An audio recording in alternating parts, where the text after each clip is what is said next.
जैसा खाओगे अन्न वैसा बनेगा मन। स्थानम प्रदानम,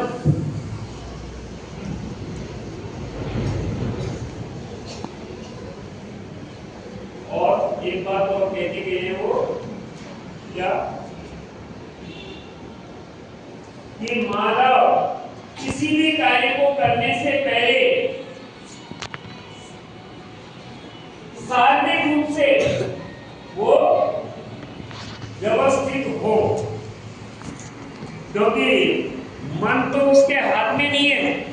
मन तो बड़ा तेज वेग वाला है, वो हवा से भी तेज दौड़ता है, पल पल में बदलता रहता है।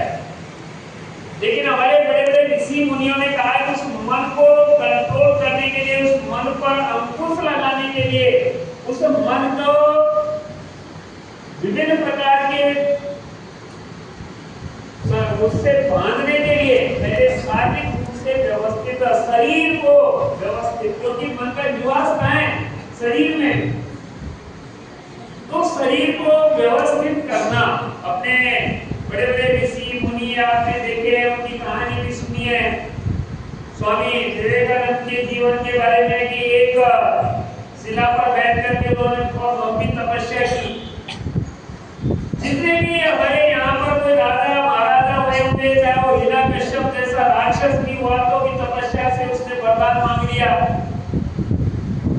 चाहे और कोई भी हुआ होगा। और हमारे यहाँ तो भूमि, भारत भूमि में यदि आप कहीं जाएंगे ना, बाहर निकलेंगे तो भी आपको ध्यान में आएगा कि इतने जितने भी राजा महाराजा, जितने भी हमारे यहाँ पर कोई महापुरुष हुए, उनके यदि जीवन पढ़ेंगे तो कहीं पे कोई इष्ट देव का जरूर आराध्य उनके तय होगा।